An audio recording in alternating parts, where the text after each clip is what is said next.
Bonjour à tous. Donc aujourd'hui, je voudrais vous expliquer comment la Cour de cassation a reconnu que le droit à la preuve, ça signifiait également que on pouvait produire devant le juge une preuve qui est illicite, une preuve qui a été obtenue de manière déloyale. Alors c'est une vidéo qui risque d'être un peu longue, donc n'oubliez pas de regarder le plan qui se trouve sous cette vidéo, vous y trouverez la timeline et vous pourrez aller directement aux paragraphes, aux passages qui vous intéressent le plus. Mais je voudrais vraiment faire une analyse détaillée de tout le chemin qu'a parcouru la Cour de cassation dans sa jurisprudence pour bien vous expliquer en fait la solution qu'elle a retenue aujourd'hui et surtout on verra à la fin de cette décision, de cette vidéo les implications, les conséquences que cette décision elle peut avoir autant pour le salarié que pour l'employeur. Donc c'est une décision qui à mon sens est extrêmement importante puisque elle joue sur cette problématique fondamentale qui est de la preuve devant le juge, d'accord ? Et là la Cour de cassation a fait une avancée et je pense qu'elle n'a elle-même pas totalement mesuré toutes les conséquences de la décision qu'elle vient de rendre. Alors, brièvement, la solution de la Cour de cassation, elle est très simple. La Cour de cassation nous dit que le droit à la preuve peut justifier qu'une preuve illicite, une preuve qui a été obtenue de manière déloyale, soit produite devant le juge, et le juge ne va pas nécessairement l'écarter des débats. Et mon analyse, d'accord, c'est vraiment une interprétation personnelle, mais vous verrez au terme de cette vidéo que peut-être qu'elle vous a convaincu. À mon sens, en fait, le principe de la loyauté de la preuve en droit du travail, il n'existe plus. Et je vais essayer de vous expliquer pourquoi. Alors, pour bien comprendre en fait cet arrêt, je vais essayer de le mettre en perspective avec un autre arrêt qui avait été rendu un an auparavant, le 27 novembre 2019. Et vous allez voir que quand on compare ces deux arrêts, on se rend compte qu'en un an de temps, la Cour de cassation a complètement changé sa manière de penser. Alors, pour comprendre comment on va mettre en perspective ces deux arrêts, je dois vous rappeler deux grosses jurisprudences de la Cour de cassation. Vous avez tout d'abord une première jurisprudence qui est celle-ci, qui a été reconnue, vous voyez, assez tôt, en 2004. Et la Cour de cassation, elle avait admis à l'époque que le salarié, durant l'exécution du contrat de travail, il peut, à l'occasion de ses fonctions, nous dit la Cour de cassation, il peut prendre connaissance de certains éléments. Et il peut les garder, d'accord ? Par précaution, il les garde, il les met sur une clé USB, il se les envoie par email. Il garde ces éléments de preuve, d'accord ? Ces éléments dont il a connaissance dans le cadre de ses fonctions, dans la perspective que si un jour, il se retrouve contre son employeur devant un juge, eh bien, il va produire ces éléments en justice. Et en fait, il y a eu une controverse à la fin des années 90, début des années 2000, entre la chambre criminelle de la Cour de cassation et la chambre sociale. La chambre criminelle, elle avait une approche très rigoureuse qui consistait à dire quoi ? Le salarié, d'accord, tout ce dont il a connaissance durant l'exécution de son contrat de travail, tous les documents qu'il s'approprie durant l'exécution de son contrat de travail, c'est des documents qui appartiennent à l'employeur. Donc, c'est des documents qu'il a obtenus de manière frauduleuse, c'est du vol, littéralement parlant, d'accord ? C'est du vol. Donc, ces éléments de preuve, ils ont été obtenus de manière frauduleuse, ils ont été obtenus de manière déloyale. Donc, non seulement ces éléments de preuve ne peuvent pas être produits en justice, mais en plus de ça, le salarié s'expose à des sanctions pénales.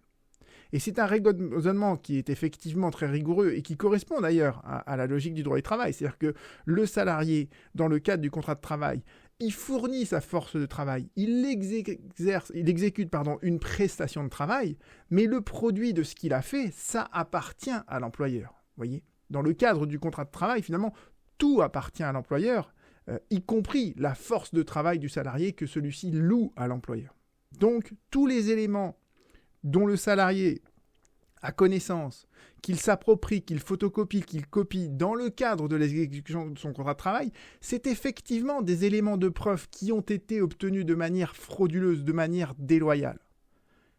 Mais la Cour de cassation, la chambre sociale de la Cour de cassation, avait dit oui, mais lorsque cela est strictement nécessaire à l'exercice de ses droits en justice, le salarié peut produire ces éléments de preuve dont il a pris connaissance dans le cadre de ses fonctions.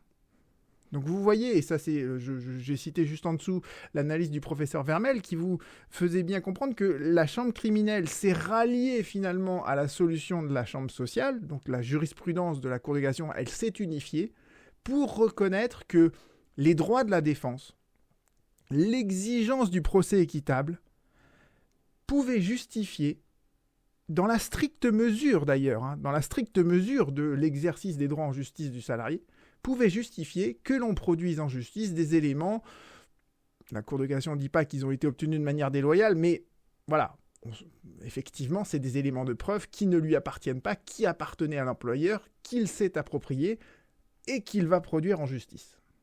Donc vous voyez, ça c'est cette première jurisprudence qui est importante à garder en tête. Ensuite, vous avez la deuxième jurisprudence qui est celle relative au droit à la preuve, que j'ai déjà expliqué dans 3 autres vidéos de cette chaîne. Et d'ailleurs, je vous renvoie à ces 3 autres vidéos. Et vous voyez que le droit à la preuve, la première fois qu'il est reconnu, c'est en 2016. Donc vous voyez bien que ces 2 jurisprudences qui ne sont pas du tout les mêmes, puisque la jurisprudence précédente, elle a été reconnue en 2004, d'accord ? Et il faut attendre 12 ans après pour qu'on arrive à cette notion du droit à la preuve. Et le droit à la preuve, vous l'avez bien compris, c'est quoi ? C'est l'idée toute simple de se dire que c'est exactement la même chose que d'être dans l'impossibilité juridique de saisir un juge. On vous dit, vous n'avez pas le droit d'aller en justice. Et c'est exactement la même chose que de dire également, vous pouvez aller en justice, mais de toute manière, votre prétention juridique, le juge ne pourra pas la trancher. Parce que tous les éléments de preuve, ils sont détenus par la partie adverse et elle ne veut pas les produire. Et si elle devait les produire, il en résulterait une atteinte à ses libertés fondamentales. Et la Cour de cassation a dit oui, mais l'exigence du procès équitable, ça peut justifier qu'on porte atteinte aux libertés fondamentales de la partie adverse dès lors que ça permet au juge de trancher la contestation. Et dans son rapport annuel, la Cour de cassation nous dit l'atteinte, vous voyez, à la liberté fondamentale d'une partie, elle paraît moindre dans ces cas-là. Parce que finalement, cette atteinte à la liberté fondamentale de la partie, c'est le seul moyen de faire triompher une prétention légitime au fond, et la prétention légitime au fond, c'est celle de la partie adverse. Donc vous voyez bien que ça, c'est la logique du droit à la preuve. Donc vous gardez bien en tête qu'on est en présence de 2 jurisprudences qui ne sont pas les mêmes, vous voyez. Elles n'ont jamais été articulées l'une par rapport à l'autre, ces 2 jurisprudences autonomes au sein de la Cour de cassation. Et alors, il me semble important de souligner pourquoi ce sont à la fois des situations différentes, mais qu'en même temps la problématique elle est commune. Alors, j'essaye de reformuler ça pour que ce soit vraiment parfaitement clair. Le droit à la preuve, dans le droit à la preuve, en fait, tout se passe pendant le procès. C'est-à-dire que on est déjà devant le juge et il y a une partie qui détient une pièce, un élément de preuve, et qui refuse de la produire en justice. Donc, vous voyez que faire produire cette preuve en justice, c'est théoriquement illicite, puisqu'il en résulterait, ça suppose en fait une atteinte à la liberté fondamentale de cette partie. Mais cette illicéité, elle est couverte par une exigence supérieure qui est celle du procès équitable. Et donc on considère que cette exigence supérieure, elle permet l'atteinte à cette liberté fondamentale et surtout, cette atteinte à la liberté fondamentale d'une partie, elle se fait sous le contrôle du juge, sous l'auspice du juge qui va autoriser le droit à la preuve.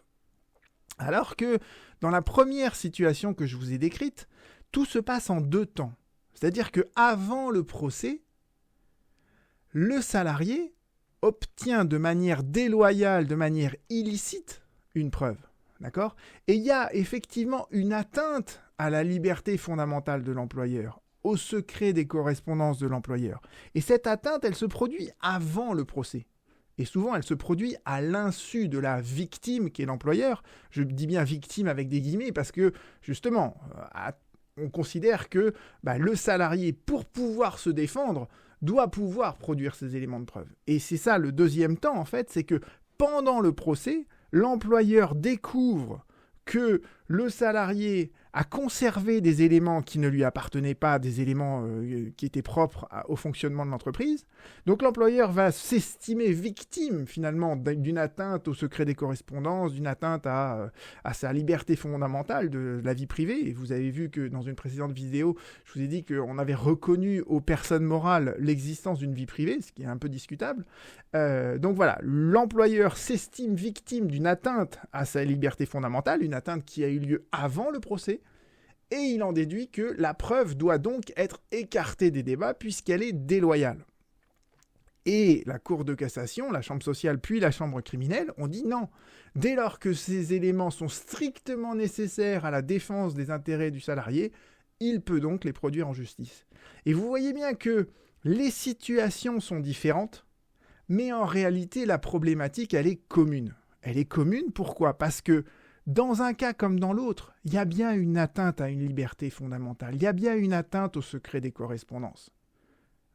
Alors parfois l'atteinte se produit avant le procès, parfois elle se produit pendant le procès lorsqu'on met en œuvre le droit à la preuve, mais il y aura toujours une atteinte à une liberté fondamentale. Et c'est pas grave le temps, le moment où cette atteinte se produit, que ce soit avant le procès ou pendant le procès. C'est pas grave, pourquoi ? Parce que à chaque fois, et c'est ça la seule chose qui importe, à chaque fois, c'est le juge qui va contrôler cette atteinte à la liberté fondamentale et qui va la mettre en balance avec l'exigence du procès équitable, le fait que une partie doit avoir un accès concret et effectif à un juge. D'accord ? Donc, les problématiques sont, à mon sens, identiques. Et on en arrive maintenant à l'arrêt dont je voulais vous parler, l'arrêt de 2019, que voici, vous aurez les références exactes sous cette vidéo.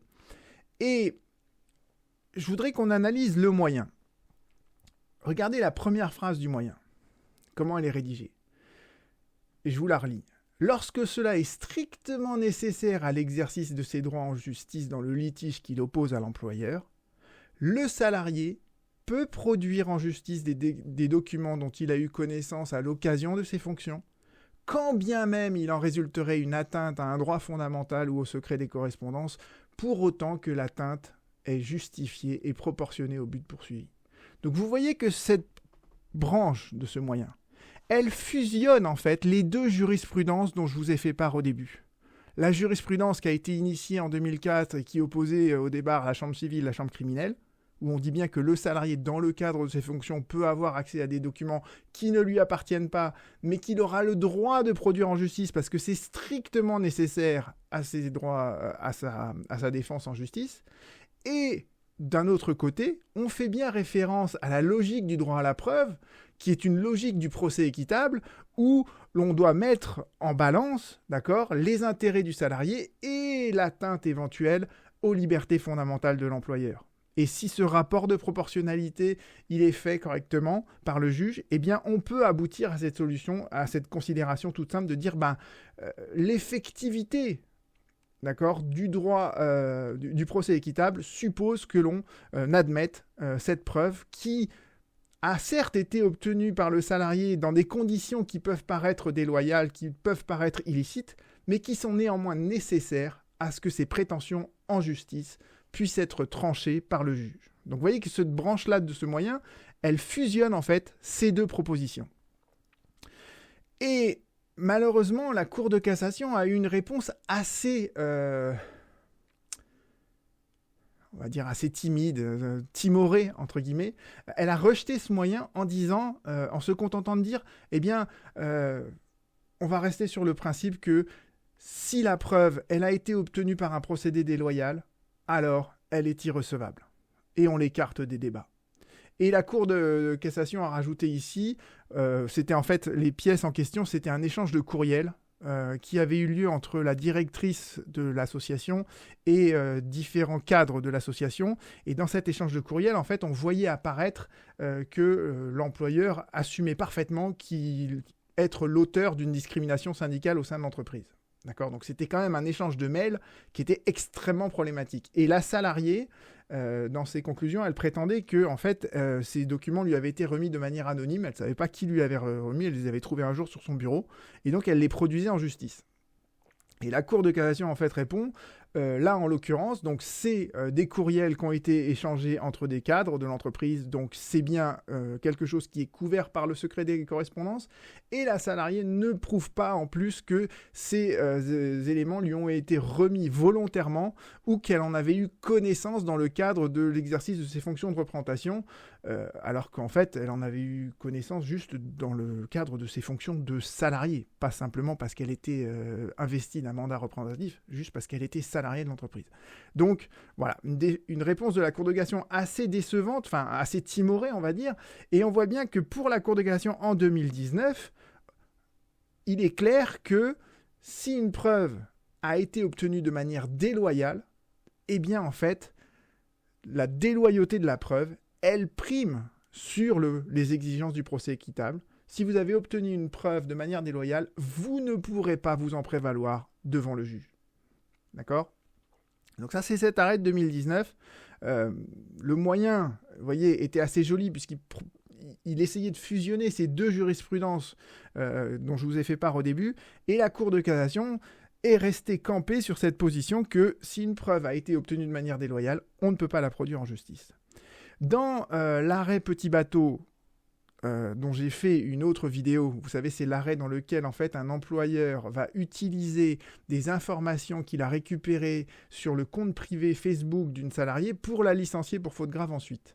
Eh bien, dans cet arrêt, donc Petit Bateau, le raisonnement de la Cour de cassation, et je vous cite là les deux passages importants du raisonnement de la Cour de cassation, elle se fait bien en deux temps. Dans un premier temps, la Cour de cassation détermine si la preuve elle a été obtenue de manière loyale, et là, en l'occurrence, ça ne posait pas vraiment de débat, puisque l'employeur avait été informé par une des collègues de la salariée de ce qui s'était produit sur le compte Facebook en question. Donc, la preuve, nous dit la Cour de cassation, elle a été obtenue de manière loyale. Et d'autre part, la Cour de cassation dit, une fois qu'on a tranché cette question, on peut alors mettre en œuvre le droit à la preuve. Donc, vous voyez que le 30 septembre 2020, d'accord, même pas un mois avant l'arrêt qu'on va voir maintenant, la Cour de cassation raisonnait encore sur le terme de « d'abord, on se pose la question de la loyauté de la preuve, pour ensuite se poser la question du droit à la preuve ». Et dans l'arrêt du 25 novembre 2020, vous avez donc ce paragraphe 16 qui est absolument indigeste, mais je l'ai simplifié pour vous. En fait, ce qui est important, en fait, si on... Donc, je vous rappelle les faits, comme ça sera... Vous comprendrez les apports de cet arrêt. En fait, c'était un salarié qui travaillait à l'AFP et l'employeur, donc l'AFP, s'est rendu compte, grâce aux adresses IP en fait, qui étaient utilisées dans l'entreprise, l'employeur collectait les adresses IP au sein de l'entreprise, et ils se sont rendus compte, grâce à ça, que le salarié avait un comportement qui était extrêmement répréhensible, parce que je crois qu'en gros, il donnait des informations confidentielles au sein de l'AFP à un concurrent. Donc, l'employeur constate ça grâce à la collecte des adresses IP des ordinateurs de tous les salariés de l'entreprise. Et donc, le salarié est licencié pour faute grave. Et il arrive devant le juge en disant « Attendez, la collecte, une adresse IP, d'accord, c'est une information à caractère personnel. » Pourquoi ? Parce qu'une adresse IP, ça permet d'identifier une personne physique. Donc, déjà, c'est une information à caractère personnel.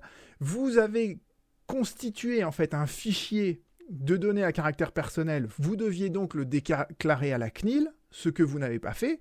Vous auriez dû également informer les institutions représentatives du personnel ainsi que tous les salariés, ce qui n'a pas été fait non plus. Donc votre élément de preuve, ce avec quoi vous m'avez licencié, il est illicite. Donc vos logs des adresses IP et des adresses IP de mon ordinateur seront écartés des débats et le licenciement, il est nécessairement sans cause réelle et sérieuse. Et la Cour de cassation, qu'est-ce qu'elle va répondre ? Elle va d'abord répondre que, effectivement, une adresse IP, c'est une information à caractère personnel. Mais, et c'est ça qu'elle nous dit, en fait, au niveau de la preuve, elle nous dit l'illicéité d'un moyen de preuve au regard de la loi de 78, etc., n'entraîne pas nécessairement son rejet des débats. Le juge devant apprécier par la type. Voilà. Donc, je vous ai simplifié tout ça. En fait, quand on a un pavé comme ça, il faut le découper en plusieurs phrases simples. Et si on le découpe en plusieurs phrases simples en faisant abstraction de cette histoire de la loi de 78 sur les adresses IP, qu'est-ce que vous avez ? Vous avez en fait les propositions suivantes. l'illicéité d'un moyen de preuve n'entraîne pas nécessairement son rejet des débats. À quelles conditions ? Eh bien, le juge doit apprécier si l'utilisation de cette preuve a porté atteinte au caractère équitable de la procédure dans son ensemble. Autrement dit, une preuve illicite, d'accord, elle peut parfaitement rester dans les débats dès lors que le procès équitable n'est pas en cause, d'accord, dès lors qu'il n'y a pas une atteinte au procès équitable. Et déjà, à travers ces deux premières propositions, vous voyez qu'on est déjà dans la problématique du droit à la preuve. Parce que le droit à la preuve, c'est exactement ça. C'est de dire, il faut qu'on puisse avoir accès à un procès équitable. Et le procès équitable, en fait, il prime sur toutes les autres exigences, sur les atteintes qu'il pourrait engendrer à des libertés fondamentales. Et c'est ce que poursuit la Cour de cassation dans son raisonnement. Le juge doit mettre en balance le droit au respect à la vie privée du salarié, et le droit à la preuve. Et le droit à la preuve, dernier temps du raisonnement de la Cour de cassation, c'est quoi ? Eh bien, ça permet de produire en justice un élément qui porte atteinte à la liberté personnelle, à la vie personnelle d'un salarié, dès lors que cette preuve est indispensable au droit de l'employeur d'aller devant un juge et que l'atteinte est proportionnée, strictement proportionnée au but poursuivi. Donc, si vous voulez encore plus clarifier ce que dit la Cour de cassation, qu'est-ce qu'elle nous dit ? Elle nous dit que, et c'est pour ça que je vous dis que la loyauté de la preuve, elle n'existe plus en droit du travail, elle nous dit que le droit à la preuve justifie qu'une preuve illicite, qu'une preuve qui a été obtenue de manière déloyale, soit produite devant le juge, et elle ne sera pas écartée des débats si elle est indispensable à la partie qui s'en prévaut. Et alors, c'est un arrêt donc, qui est vraiment important, et à tel point que la Cour de cassation, en fait, sur cet arrêt, sur son site internet, vous voyez qu'elle a fait une note explicative. Donc vous pourrez lire la note explicative.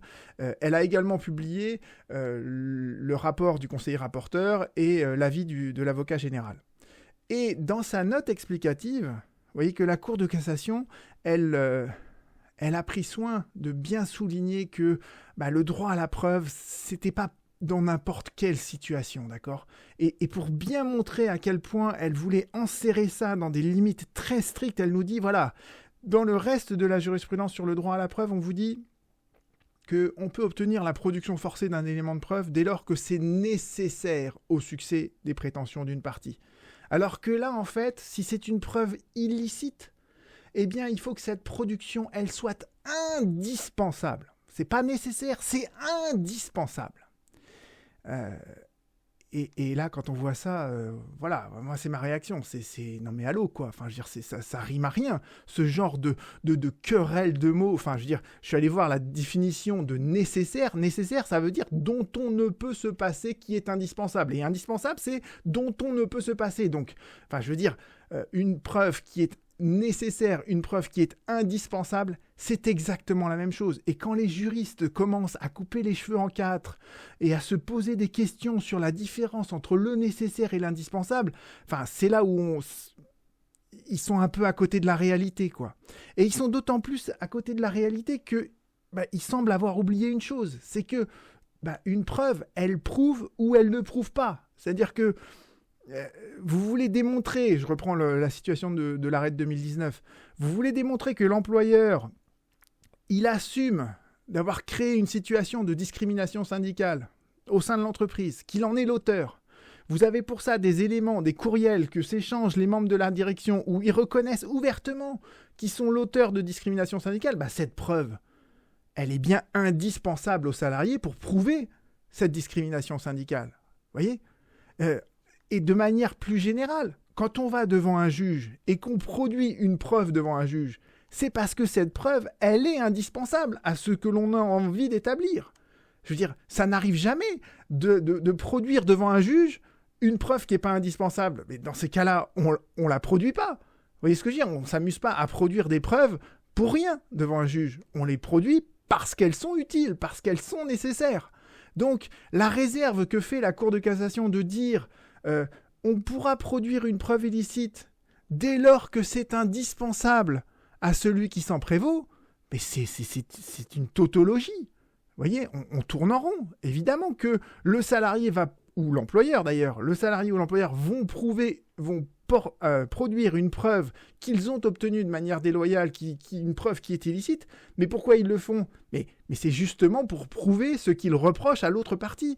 Là, l'employeur, l'AFP, elle produit les logs des adresses IP des ordinateurs. Pourquoi ? Parce que grâce à cette preuve, elle démontre de manière irréfutable que le salarié a transmis des informations à un concurrent. Cette preuve, elle est bien indispensable, elle est bien nécessaire. Je veux dire, on peut faire des querelles de mots à n'en plus finir. On voit bien que cette preuve, elle prouve exactement ce que veut l'employeur. Voilà. Donc, vous voyez que, pour moi, en fait, le principe de la loyauté de la preuve en droit du travail, il est fini. Pourquoi ? Parce que dès lors que la preuve elle est illicite et déloyale, mais qu'elle arrive à prouver exactement ce que l'employeur ou le salarié veulent démontrer, eh bien cette preuve, on ne pourra pas l'écarter des débats. Et vous allez voir maintenant que ça a des conséquences en fait qui sont énormes sur des pans entiers de droit du travail. Alors je vais commencer d'abord par recenser certaines des illustrations jurisprudentielles qui me paraissent les plus parlantes concernant l'employeur, et je terminerai après sur les conséquences très très importantes aussi que cette solution elle a vis-à-vis du salarié. Et vous allez voir que ça peut changer beaucoup de choses en fait pour les salariés dans le cadre de leur futur contentieux devant le juge prud'homal. Vis-à-vis de l'employeur déjà, il y a des jurisprudences bien assises de la Cour de cassation qui sont remises en question par ça. Vous avez, premier exemple que je vous donne, l'arrêt de 2011 de la Chambre sociale, qui en fait fait écho à un arrêt de 2004 de la deuxième Chambre civile, où la Cour de cassation donc, avait jugé que le fait d'enregistrer une conversation téléphonique de quelqu'un à son insu, ou tout simplement le fait d'enregistrer la conversation de quelqu'un à son insu, c'est un procédé déloyal, et donc cet enregistrement, il doit être écarté des débats. Eh bien, dorénavant, quand vous avez un employeur qui enregistre un salarié qui parle au téléphone avec un concurrent et qui lui donne des informations qui sont confidentielles, eh bien, l'employeur aura le droit de licencier le salarié quand bien même il aurait enregistré le salarié à son insu lors d'une discussion téléphonique. Et d'ailleurs, l'arrêt petit bateau sur ce qui se passe avec Facebook, il n'est pas très très loin d'ailleurs de cette idée-là. D'accord ? De la même manière, on a dit que l'employeur, il ne peut pas vérifier le contenu d'un sac d'un salarié sans que le salarié l'ait préalablement autorisé à le faire. Moi, j'avais vu un dossier où, en fait, le salarié, il avait volé énormément de choses, il avait tout mis dans le coffre de sa voiture. Et l'employeur avait fait ouvrir le coffre de la voiture sans obtenir l'autorisation du salarié, et ils avaient découvert que le coffre était rempli d'objets qui appartenaient à l'entreprise. Eh bien, dorénavant, l'employeur, il n'a plus besoin de demander l'autorisation du salarié. Il ouvre le sac, il ouvre le coffre comme il l'entend. Et en présence d'un huissier, il constate tout ce qui a été volé dans l'entreprise. Et cet élément de preuve, il est illégal, il est déloyal. Mais en même temps, il prouve que le salarié a volé, ce qui est un comportement gravissime, puisque c'est un comportement qui peut être sanctionné pénalement. Donc vous voyez bien que cette preuve, le salarié ne la fournirait jamais volontairement, puisque s'il ouvre son sac, on va se rendre compte de ce qu'il a volé. Donc l'employeur, il doit bien se procurer cette preuve de manière déloyale, passer en force, entre guillemets. Et s'il le fait et qu'il arrive à démontrer qu'il y a bien eu un vol de la part du salarié, il pourra donc le licencier pour cela. Et la solution vaut de même pour l'armoire individuelle d'un salarié, pour ceux qui ont des armoires individuelles. Avec l'arrêt Nikon, on disait qu'on ne pouvait plus... Alors ça, c'est pas l'arrêt Nikon, l'arrêt de 2016. L'arrêt Nikon, il date de 2001. Mais vous voyez bien qu'avec l'arrêt Nikon, on disait... Et dans la suite de celui-ci, on disait on ne peut pas consulter les messages à caractère qui sont identifiés par le salarié comme étant à caractère privé. On peut encore moins, nous dit l'arrêt de 2016, consulter une messagerie privée que le salarié aurait laissée ouverte sur son ordinateur, dès lors que c'est son compte Gmail perso. L'employeur ne doit même pas regarder ce qu'il y a dessus. Mais dorénavant, si jamais il voit que sur le compte Gmail perso qui est resté ouvert sur le poste du salarié, il y a des éléments qui montrent que le salarié vend des secrets professionnels à la concurrence, l'employeur il peut collecter cette preuve. Certes, elle est déloyale, mais en même temps, elle lui permet de prouver que le salarié est en train de vendre les secrets, la clientèle à la concurrence. Vous voyez ? Et plus généralement, vous voyez, on disait à chaque fois que l'employeur il peut pas recourir à des stratagèmes pour ensuite licencier le salarié. Je pense notamment, j'ai pas retrouvé les références de l'arrêt du conducteur de bus, mais c'était en fait un conducteur de bus qui ne marquait pas les arrêts sur son trajet. Et l'employeur en était informé. Donc en fait, ce qu'il avait fait, c'est qu'il avait fait monter des huissiers de justice dans le bus. Et les huissiers de justice étaient montés dans le bus comme de simples passagers. Ils avaient constaté qu'effectivement, le conducteur ne marquait pas les arrêts à certains endroits de son passage pour pouvoir faire sa tournée plus rapidement. Et donc l'employeur avait licencié le conducteur. Et le conducteur avait dit, mais attendez, les huissiers, c'était un stratagème de les faire monter sans qu'ils se présentent sous la qualité d'huissier. Et effectivement, la Cour de cassation avait dit, oui, effectivement, la preuve, l'employeur a eu recours à un stratagème, la preuve est donc déloyale, et donc le licenciement est forcément sans cause réelle et sérieuse. Eh bien, toute cette jurisprudence, elle est à mon sens remise en cause par l'arrêt AFP du 25 novembre 2020. Pour la géolocalisation, on va peut-être pas rentrer dans les détails, ça c'est plutôt une question de contrôle du temps de travail, mais voyez que l'employeur, il peut vouloir utiliser le GPS d'un salarié pour savoir où il est allé. Et s'il découvre avec le système de géolocalisation que le salarié est allé voir par exemple un de ses concurrents, il pourrait éventuellement vouloir licencier le salarié quand bien même la preuve qu'il a obtenue, elle est illégale. D'accord ? Et je terminerai enfin maintenant sur cette question, la portée de cette solution pour le salarié. En fait, là aussi, c'est une solution qui, à mon sens, va avoir de nombreuses répercussions. Pourquoi ? Parce que d'abord, il y a des contentieux qui sont extrêmement durs à prouver pour le salarié. Notamment, il y a une jurisprudence très ancienne et absolument constante, dans laquelle on nous dit, la Cour de cassation nous dit que la lettre de licenciement, elle énonce un motif de licenciement. Ça, c'est le motif de façade, entre guillemets. Et parfois, en fait, l'employeur, il a licencié le salarié pour une autre raison. D'accord ? Vous allez licencier un salarié pour insuffisance professionnelle, alors qu'en réalité, la seule et unique raison pour laquelle vous le licenciez, c'est parce qu'il est trop vieux. Donc c'est une raison discriminatoire qui est tirée de l'âge du salarié. D'accord ? Eh bien, c'est extrêmement dur de prouver la véritable cause du licenciement. Eh bien, dorénavant, le salarié, il peut utiliser des stratagèmes. Il peut lui aussi avoir recours à des enregistrements qui sont faits à l'insu de l'employeur. Et s'il le fait, mais que ces éléments de preuve sont forcément, effectivement, déloyaux, sont illicites, mais si ces éléments de preuve prouvent qu'il y a bien eu une discrimination, eh bien, l'élément de preuve ne pourra pas être écarté des débats. Je pense également en matière de harcèlement moral et de harcèlement sexuel. Vous voyez que la victime pourrait parfaitement avoir sur elle un enregistreur furtif qui enregistre les propos du harceleur vis-à-vis d'elle. Et ces éléments de preuve, eh bien, elle pourra les utiliser dorénavant dans le cadre d'un procès prud'homal pour prouver qu'elle a été victime de harcèlement moral ou de harcèlement sexuel. Et c'est énorme ça, parce que toute la difficulté du contentieux sur le harcèlement, c'est la difficulté de la preuve. Et c'est pour ça qu'on dit que le salarié n'a pas à prouver le harcèlement, que la preuve elle est répartie sur les deux. Mais à partir du moment où le salarié peut avoir recours à des éléments de preuve qui ont été obtenus de manière illicite, de manière déloyale, parce que c'est des enregistrements qui ont été faits à l'insu de l'employeur, à l'insu du harceleur, eh bien, la preuve va être beaucoup plus facile pour le salarié. Et enfin, je pense notamment, il y a aussi j'ai souvent vu ça dans les dossiers que je traitais, on disait toujours, il s'est dit des choses lors de l'entretien préalable.